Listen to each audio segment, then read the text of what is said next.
Bien le bonjour à vous tous.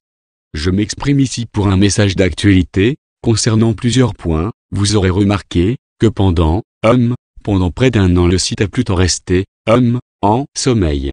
Vous me connaissez suffisamment bien pour savoir que je ne suis pas le genre à faire stagner les choses. Point par point, je vais vous dire ce qu'il va en être, vous concernant, et concernant, Laura. Je reprends / Premièrement, je déclare de façon officielle, que les réunions vont reprendre. Peut-être que cela vous rappelle des bons ou des mauvais souvenirs, Mais cette fois-ci, ça visera un bien autre niveau que celui des réunions préparatoires que je vous ai faites. Oui, préparatoires. Ce qui veut dire que, la circulation des crânes, qui en a fait bondir plus d'un, a servi à une préparation. Les activations ont servi à une préparation. Les rencontres ont servi à une préparation. Quels seront les objectifs de ces réunions? C'est très simple, vous apprendre comment travailler avec les crânes. Ce ne sera pas la façon standard, je préfère avertir. Je commence, actuellement, à préparer mes membres à ce que j'appelle le niveau 1. Oui, c'est un travail qui s'échelonne sur plusieurs niveaux, et tout comme des initiations, ça demande de l'entraînement. Avant que vous bondissiez à 15 mètres de haut, je précise, le niveau 1 ne demande aucune canalisation, vous n'avez pas besoin de savoir comment parler à votre crâne, je dirais même que vous n'aurez même pas besoin d'1 gramme de votre mental pour cela, puisque le premier niveau est essentiellement méditatif. Évidemment, je vais adapter l'exercice pour chacun d'entre vous, puisque tous ne pourront pas forcément le faire, l'exercice n'étant pas forcément anodin. Le premier niveau comporte 3 exercices, mais le 3e n'est pas donné avec les 2 autres, étant d'assez haute volée. Donc, en fait, je vais vous apprendre, petit à petit, comment les Atlantes, comment les Lémuriens apprenaient à travailler avec leur crâne. Les apprentis utilisateurs passaient par les exercices que je vous enseignerai. Je veux que vous sachiez strictement une chose, ce que je vais vous enseigner fait partie des très anciennes écoles de mystère où, à l'époque, leurs possibilités et les façons de travailler avec eux étaient parfaitement maîtrisées. Je suis donc l'une des personnes de la hiérarchie céleste, à vous réapprendre ce que vous avez oublié, vous êtes embrûlés les doigts avec leur pouvoir. J'amènerai une personne, que j'ai très fraîchement appâté avec les chiots, vous savez, j'utilise bien ma moyen pour trouver mes recrues et leur demander de venir faire du service. Ma recrue en question est une ancienne Atlante, qui a été un de ceux qui ont mal utilisé le pouvoir des crânes. Mais qu'est-ce qu'elle est loufoque, mon équipe, il y aura 2 ex-Illuminati, un de haut niveau, l'autre moins, une ancienne Atlante, et puis bien d'autres encore. Comprenez donc que dans ces réunions, il y aura une équipe solide et active. L'autre personne que j'ai recrutée, du nom de Slyn Chaptal, va apprendre à me canaliser, car je requiers 2 canaux, pour mes réunions, histoire, de bien parer aux éventualités, mais surtout, pour être en mesure de transmettre la totalité des informations. La personne Atlante, elle va très certainement l'apprendre en me lisant elle aussi, se mettre à canaliser le 2e être céleste chargé de restituer les connaissances cristallines Cristal Shaya. Donc ça va être particulièrement sérieux. De plus, je demande quelques prérequis pour mes membres, en particulier Laura, à savoir, elle devra clamer, haut et fort, le pourquoi de la circulation des crânes alors qu'elle y a été parfaitement opposée depuis le début. En outre, elle devra l'avoir parfaitement compris et ne plus s'y opposer. Pourquoi? Parce que la petite séance d'apprentissage du 18 janvier dernier, concernant le premier niveau, a exigé que j'aide les personnes en apprentissage, à leur fournir des crânes. Sauf que dans la réunion, si je veux parfaitement faire l'exercice, je dois commencer par avoir une compatibilité parfaite entre votre niveau actuel et les crânes. Je vais, cependant, vous en dire davantage, il n'y aura pas de circulation de crâne, comme cela a été fait, c'est-à-dire lorsque j'en récupère un certain nombre par Laura.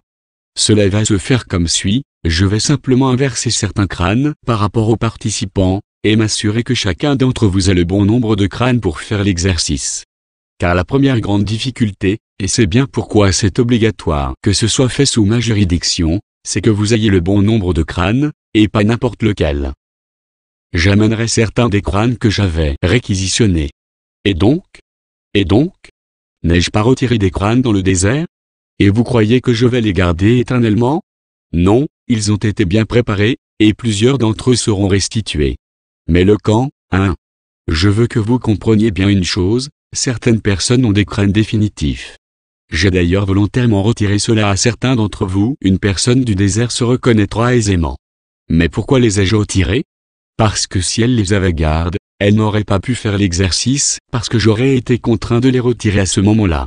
Vous me pensez vraiment tortionnaire? Ou vous pensez que j'ai un sérieux plan dans la tête? Vous croyez que j'ai que ça à faire de vous voler?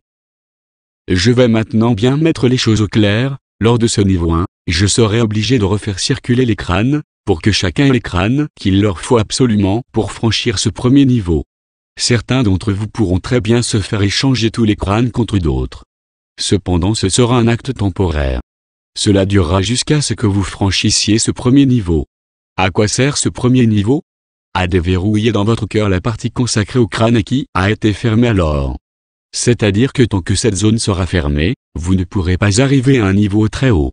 Le très grand intérêt des crânes, et leur but vous concernant, puisqu'ils ont aussi un autre très grand but, c'est de vous connecter non seulement à vos corps cristallins, mais de vous reconnecter à votre source cristalline, et ce, par une voie différente de l'habituelle.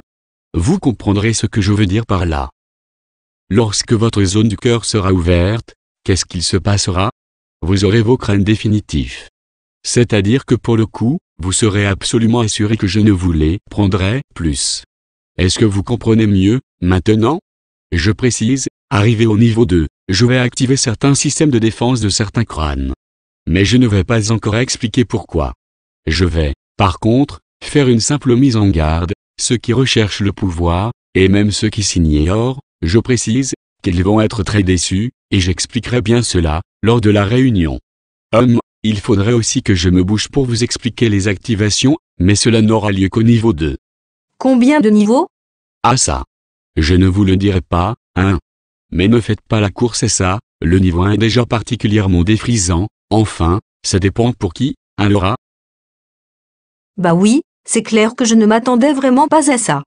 Pour moi, ça me paraît vraiment, oh, mais pour d'autres, je pense qu'ils seront peut-être moins surpris. Cubia, au fait, si vous pensez que ce sera du même acabit que le tout petit exercice que je vous ai fait faire lors de la seconde activation, eh bien, ce ne sera pas du tout ça.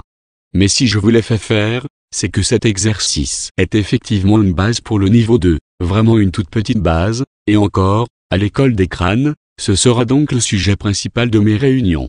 Quand elles se feront? Ah ça, je ne donnerai aucune date pour éviter de remettre un coup d'eau très glacé sur la tête de Laura que j'ai déjà prise de court aujourd'hui. Mais, je t'ai menti pour les dates que je t'ai mentionnées. Laura. Faut pas être grand druide pour avoir compris, je sais que tu as menti.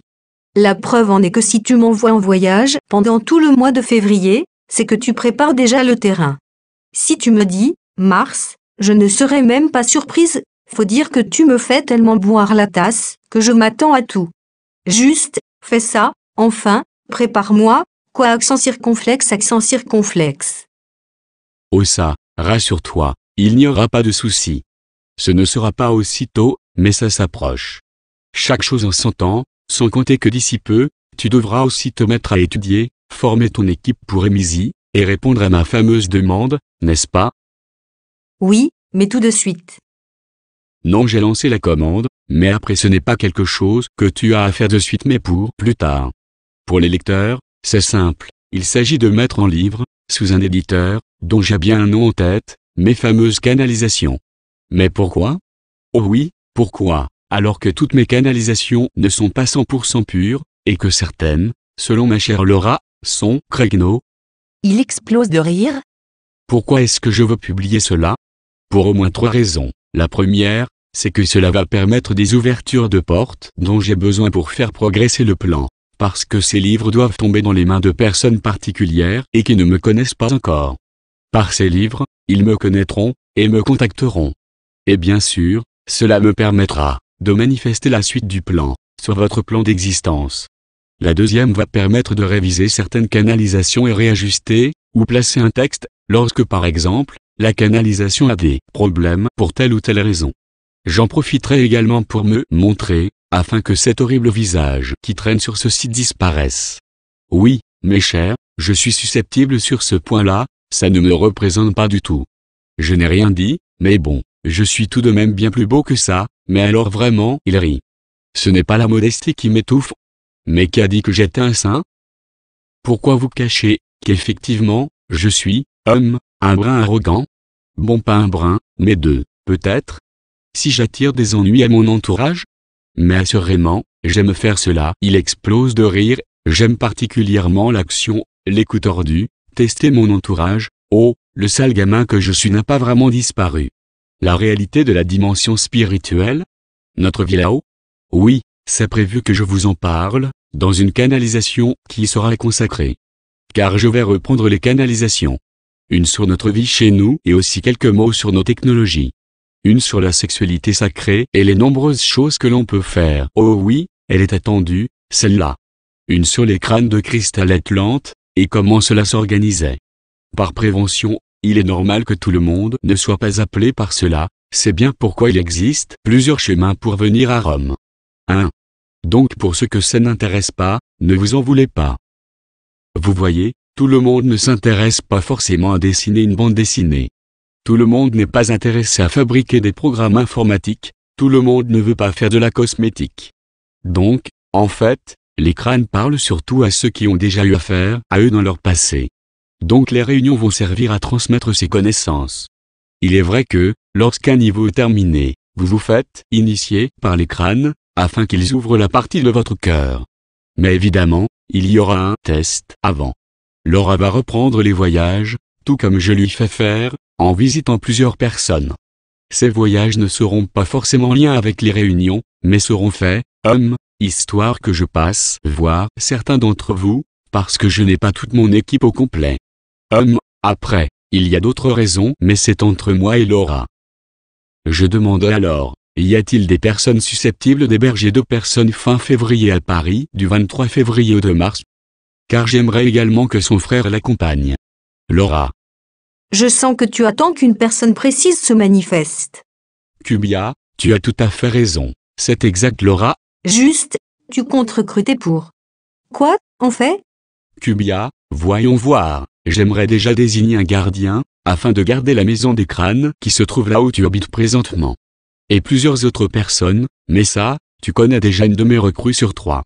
J'en désire donc 2 autres, dont un qui va s'occuper de la maison des crânes et du travail très spécifique qui s'y produit, et je l'enseignerai là-dessus.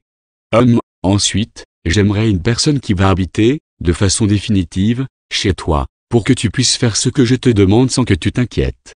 Ce dont je t'ai parlé avant par rapport à Paris. Il va falloir que tu me fasses confiance, tout comme tes problèmes financiers. Laura. C'est très dur, la foi, puisque j'aurais plutôt tendance à régler ça par la loi d'attraction, non? Cubia, non, ce n'est pas ton rôle, tu as suffisamment à faire. Au fait, histoire de te rassurer, tu iras chez une personne qui va t'aider à canaliser, mais de façon totale et pas réduite comme tu le fais encore. Laura, t'espères que je vais te croire? Cubia, pourquoi ne me croirais-tu pas? Laura, mais parce que je dois normalement tout régler par moi-même? Cubia, il est bien là, le problème, et c'est bien pourquoi tu coules à vitesse grand V, non? Laura, je suis à la fois très honorée et à la fois je ne comprends pas pourquoi tu t'acharnes à m'aider. Je te l'ai expliqué plusieurs fois, je ne répéterai pas. Bref, je te veux au point.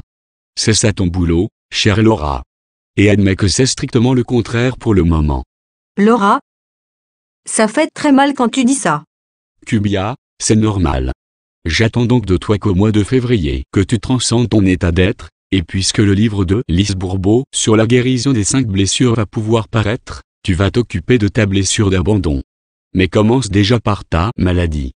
Tu vas devoir, pour cette année, t'installer dans ton rôle, et, au fait, histoire de te mettre davantage la pression, ce serait bien que tu fasses un rapport de ton voyage, qu'en dis-tu?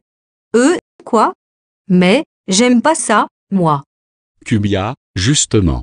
Tu n'aimes pas devoir parler sur mon site, non? Ça m'oblige à donner un rendu. Cubia, tu as parfaitement compris l'exercice. Bon ok, encore un seau d'eau froide, mais bon, pourquoi pas? Cubia, tu en veux un glacé? Non, tu as autre chose à signaler? Hein? Pourquoi tu me montres ça? Juste pour te dire qu'il y a Cubia d'un côté et Laura de l'autre, vois-tu ce que je veux dire? Oui, tu veux que j'assume mon existence. Cubia, comprendre surtout que tu as de la valeur, toi qui penses être, une fille, pas modèle, bon à jeter à la poubelle, selon ton expression. Tu t'appous, ça fait mal et ça me paralyse. Je n'aime pas. Cubia, normal, toi qui te détestes. Laura, je mets la canalisation que j'avais censurée, pour la raison justement mentionnée dedans. Cubia, le vrai problème, oh je suis désolé d'intervenir dans, ton actualité, c'est ça? Tu oublies des choses, non?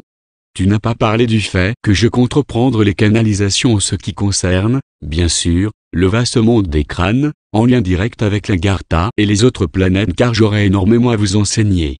Je ne reprendrai pas sur le champ, car ce que Laura n'a absolument pas compris et ce qui est extrêmement dommage, c'est qu'elle est tellement épuisée qu'elle s'abandonne au point, effectivement, d'envisager de passer ses nuits dehors dans le festival.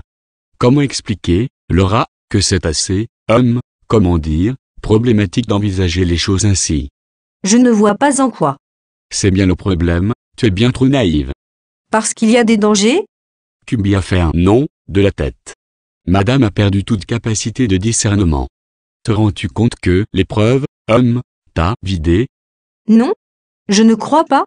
Tu n'as absolument aucune conscience, hein? Tu te focalises tellement sur ce que tu as raté que tu ne regardes même pas ce que tu as fait de bien. C'est une conversation stérile, sans importance, tu ne peux pas passer à autre chose? À avoir mal, hein, et en plus, tu n'assumes même pas ta douleur, tu transfères tout sur ton mental. Tu n'admets pas ta douleur. Je m'en fous. J'en ai marre de souffrir à longueur de journée, je préfère tout occulter. Oui, et c'est pour ça que tu effaces toute ta mémoire au fur et à mesure, tout comme tu essaies d'effacer les preuves de ta mémoire. Mais ça revient toujours, même enfoui. Je m'en fous, j'ai dit. Tu sais mon point de vue sur moi, je me déteste et je suis en colère contre moi. Oui, et tu n'arrives pas à te pardonner parce que tu ne connais pas le mode d'emploi? Je m'en fous. Normalement, faut offrir au divin mais même ça, j'y arrive pas. Je suis bonne à rien, j'ai bien compris. Bon, tu me lâches maintenant? La solution à l'heure actuelle, Laura, n'est pas la spiritualité. Tu dois plutôt t'orienter vers ce monde matériel et apprendre à vivre. Ainsi ta colère contre toi baissera. Et puis tu retrouveras ta lucidité et ton discernement que tu as perdu. Tout ça, c'est de ma faute, c'est tout. La façon dont tu te vois et tu te traites, se répercute forcément sur ton mode de vie que tu rends très austère. Il ne faut pas t'étonner que tu n'arrives pas du tout à faire l'acte de gratitude. Tu alimentes bien trop de rancœur envers toi-même. Mais c'est quoi que tu me fais, là? Tu as admis ta faiblesse, non? Eh bien, je mets mon grain de sel pour te faire comprendre que tu te traites tellement durement que tu t'engendres une souffrance qui te fait perdre le sens des réalités. Tu recherches, par voie de conséquence, les douleurs, le seul monde que tu connais. Je suis surprise que tu me dises ça ici. Tu comprends alors, non? Quand je te dis que je ne suis pas capable de faire Zémizi, pas capable de faire les réunions, pas capable d'élever des chiots, et pas capable de publier la version papier de toutes tes canalisations à ta demande de ce matin. Mais comme à l'accoutumée, je vais attendre que tu me le demandes plusieurs fois pour être sûr. Tu n'es pas capable, hein? Tu n'es pas capable de te soigner? Les soins et l'amour. Toi, tu appliques sur toi la colère et l'austérité. Comment espères-tu y arriver? C'est bien pourquoi, je n'ai pas l'impression que j'y arriverai seul. C'est strictement évident. Et même moi, j'ai mes limites. Je ne peux t'aider que d'une façon limitée concernant l'apprentissage que tu fais, Tu penses que ça n'intéresse personne et tu désires arrêter la conversation? C'est puéril, c'est un site pour toi, pas pour moi. Tiens, tu ne veux plus exister maintenant? Tu vois bien, non? La solution n'est pas que matérielle, normalement, si je règle la blessure d'abandon et de rejet. C'est quoi, ce regard bizarre? Tu n'y arriveras pas seul. Même ça? Surtout ça. Tu es de nature très sociable et n'oublie pas un de tes rêves, à savoir, vivre en communauté, toi qui maintenant, occultes tous tes rêves au fur et à mesure. Bah, tu m'en empêches. Ce n'est pas l'heure, et pas forcément ce que tu dois faire pour le moment. Tu dois t'occuper de toi. Trop dur. Sortir, c'est l'enfer pour moi. Je me paye finalement ces contre-coups de sortie. Je crois que ça s'appelle l'agoraphobie, ce que j'ai, non? Non, rien à voir. Ce n'est pas des contre-coups, c'est la peur. Tu n'arrives même pas à correctement identifier ce que tu ressens. Mais quelle malédiction de devoir vivre. Cubia explose de rire. Pourquoi pas, c'est une façon de voir les choses. Je supprimerai cela. Pourquoi? C'est pas intéressant. Tu n'as pas à en juger. Tu as autre chose à dire? Comme tu es glacial, tu t'accorderas avec moi si je te dis que ton niveau de glace a bien augmenté. Ça t'a fait mal, mais tu ne l'as pas admis. Je ne veux pas le savoir, j'ai dit. Et puis si je me mettais devant ça, je n'hésiterais pas à me flinguer et à me punir jusqu'à m'en démolir. La seule chose qui me vient à l'esprit, c'est que je suis un monstre et une abomination, qu'il faudrait vraiment éjecter de cette planète.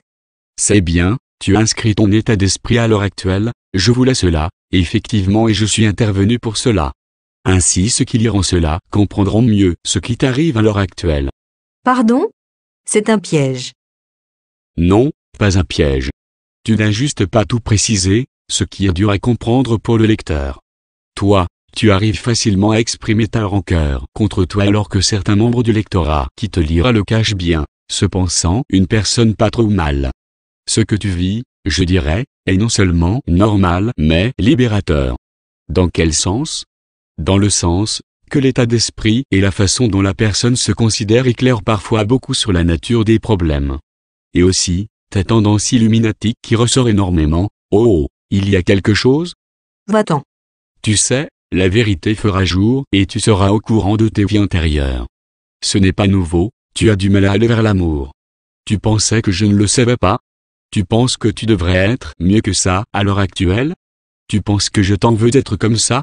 Oui, que tu en as marre de moi, que je n'évolue pas, que je radote et que je suis coincé avec les mêmes problèmes depuis plusieurs années, oui. Si tu veux connaître mon état d'esprit, je dirais que tu es fou, parce que tu aurais dû prendre une fille plus équilibrée, qui a plus confiance en elle et qui n'emmerde pas son monde avec des pauvres petits problèmes. Tout ça, c'est de ma faute, c'est ma merde, et si je dois en crever, autant le faire en silence, sans forcément avertir qui que ce soit. Oui, c'est ton problème. Si je ne te venais pas en aide, c'est effectivement ce qui se serait passé. Mais pourquoi je t'aide? Mais pourquoi c'est toi que j'ai pris au canal principal? C'est clair qu'il y a de tellement meilleurs choix. Mais vers quoi un ex-bagnard, comme le dirait un certain quelqu'un, va se diriger? Vers l'ennui d'une personne, sans problème. Voyons, je suis un homme qui aime l'action, et toi, tu en offres. Toi, tu dois aller vers le haut, quel intérêt à aller vers une personne qui l'est déjà, hein? L'imperfection de l'être humain est justement ce qui me plaît le plus chez vous. Car vous êtes nous. Nous sommes aussi imparfaits, même si ça ne s'exprime pas de la même façon que vous. Mais je vais vous dire, vous êtes les créatures les plus drôles de l'univers entier. Vous êtes tellement drôles, car vous luttez sans cesse contre vous-même. Vous avez l'art des hauts et des bas, et ce type d'expérience, admettons-le, est la plus formatrice. Arrêtez de croire qu'être heureux, c'est seulement ce que vous devez être. Les ténèbres et vos problèmes font aussi partie de vous, c'est indissociable. Vous ne devriez pas être comme ci et comme ça. Je n'aime pas cela. Je n'aime pas quand vous essayez de tout prévoir à l'avance et d'être ce que vous voulez être. C'est seulement un chemin qui vous fait expérimenter jusqu'à, effectivement, le retour chez vous. Mais, vous avez une sale tendance à rejeter ce qui vous fait souffrir. Tu es vraiment un comique, tu le sais? Tu veux bien arrêter de faire ta morale, c'est pénible. Il rigole. Le profil que tu dégages actuellement peut en exaspérer certains. Certains vont te juger, et vont dire que tu es faible sans chercher à te comprendre. D'autres, qui vont mieux comprendre et finalement, se reconnaître en partie en toi, vont pouvoir mieux t'aider. Cela casse forcément l'idée que les Chanel sont parfaits, hein.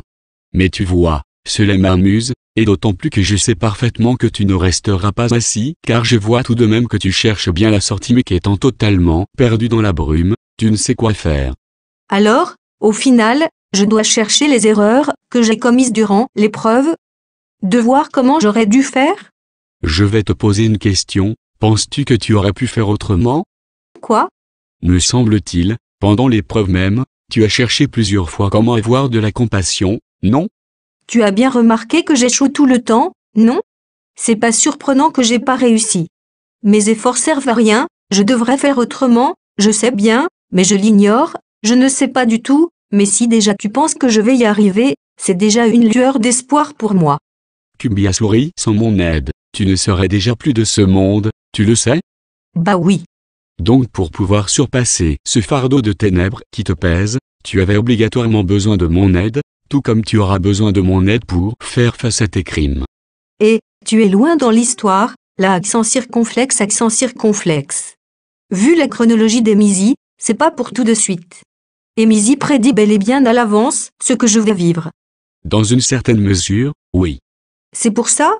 Tu croyais quoi? Tu pensais que ça n'allait pas te rattraper? Tu pensais que ton passé, non, tes passés d'Illuminati ne te retomberaient pas dessus? On peut arrêter la blague, c'est drôle un instant, quand tu me dis que j'ai trucidé du monde, mais là, ça commence à devenir chiant. Essaie de me dire que tu ne considères pas les Illuminati comme ta famille? Mais fous-moi la paix, c'est du passé. Pas vraiment, non. Un Illuminati qui doit faire le chemin inverse, réussir à connaître l'amour intérieur et faire le bien autour de toi, tout l'inverse de ce que tu as fait. Pourquoi ton héros est un Illuminati? Et involontaire en plus. Tu retrouves bien des choses par ce récit, et tu vas aussi retrouver des éléments de lumière très utiles. C'est bien parce que tu as tout cela, que je veux que tu le transmettes en histoire. Tu auras à faire face à ton passé d'Illuminati, et tout comme moi, tu risqueras d'avoir des problèmes de culpabilité fortes concernant tes crimes. Et tu seras obligé d'apprendre à te pardonner. Tu dois faire le chemin que moi-même, j'ai fait jadis. Et c'est pour ça que je t'ai prise et que tu m'intéresses. Je ne suis pas intéressé de la même façon par un être qui n'a jamais connu en profondeur les ténèbres. C'est bien pour ça que je m'occupe justement de révéler les ténèbres des bisounours. Car pour un réel accomplissement, les deux parties doivent être maîtrisées. Et justement, tu as à le faire.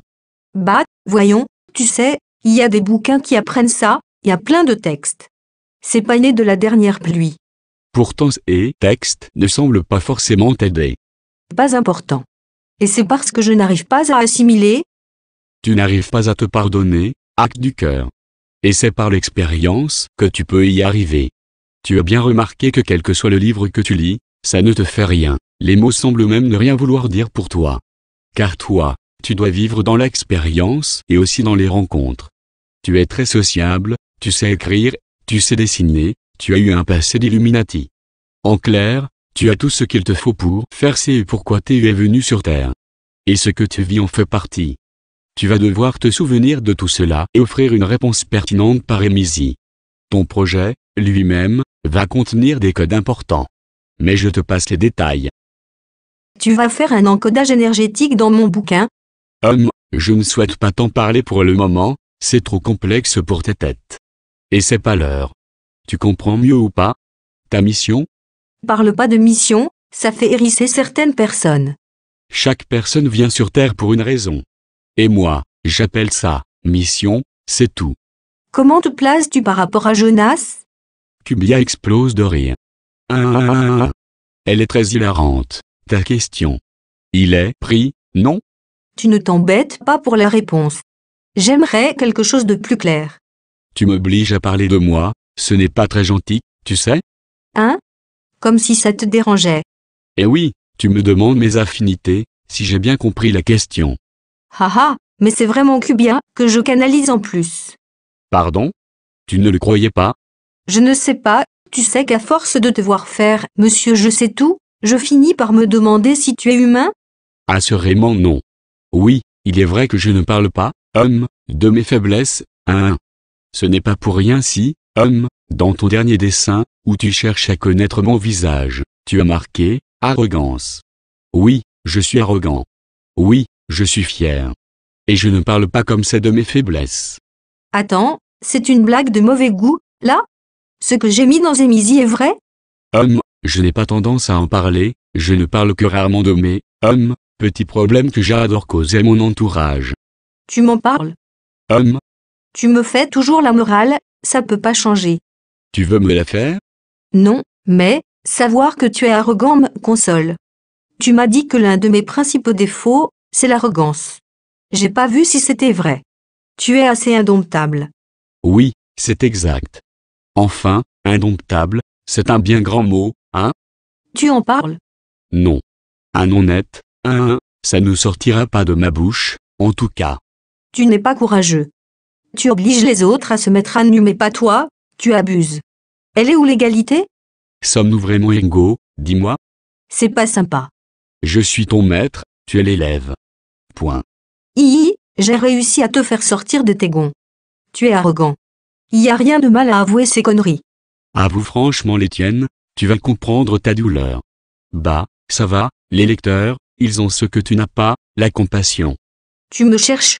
Bah oui, accent circonflexe, moi aussi, j'aime te provoquer. Mais même, nous allons passer à un autre sujet, tu veux bien? Tu es sérieux ou tu as joué la comédie? J'ai de l'arrogance et de la fierté, ne va pas croire que je suis un être parfait. Et au cas où tu aurais oublié, je suis jeune. Ne me demande pas la lune. Bah je suis à peu près sûre que tu es le seul cas au ciel. Détrompe-toi. Simplement les autres n'ont pas forcément voulu se manifester en canalisation, ou n'ont simplement pas montré leur mauvais côté, hein. Il y a tout de même quelques problèmes de pouvoir, chez nous. Si vous saviez ce qu'il peut arriver chez nous, je crois que certains d'entre vous seront rassurés. Si Ange déchu existe, les problèmes de pouvoir existent aussi, même si ce n'est pas la majorité. Mais sache qu'un service divin non ancré, ce qui touche plus d'un quart du ciel, peut provoquer un basculement dans l'autre camp. Ça n'a rien de problématique, non? Cubia une expression machiavélique. Dans l'absolu, non, puisque tout est expérience, mais, n'oublie pas, la loi du karma est la loi de la pureté. La loi de quoi? Tu n'as pas inventé ça? Lorsqu'un être, de dimension céleste, bascule, sans avoir fait d'incarnation terrestre avant, revenir est bien plus difficile parce que tous ses pouvoirs le quittent instantanément et la chute occasionnée est extrêmement brutale. Alors que la chute humaine a mis plusieurs siècles, est tellement brutale que pour recouvrir la lumière c'est, comment dire, extrêmement délicat, parce que des forces démoniaques agissent quand cette loi est en œuvre. Elles forment une prison, bien plus forte que la prison actuelle que les Illuminati ont placée sur les humains. Et vous ne les aidez pas? Parce que tu penses que nous allons perdre notre temps à cela? Non, je plaisante. Non, nous ne pouvons pas. Pas sur l'instant, je dirais. Il faut attendre que la loi s'affaiblisse si je puis dire ainsi. Elle a une durée dans le temps. C'est à ce moment-là que la libération est possible, mais ce n'est pas forcément pour tout de suite. Ah, pas mal, pour inventer ça. Tu ne me crois pas, n'est-ce pas? J'ai besoin de preuves, j'écoute ce que tu dis mais j'aime bien confirmer par des preuves. Bien.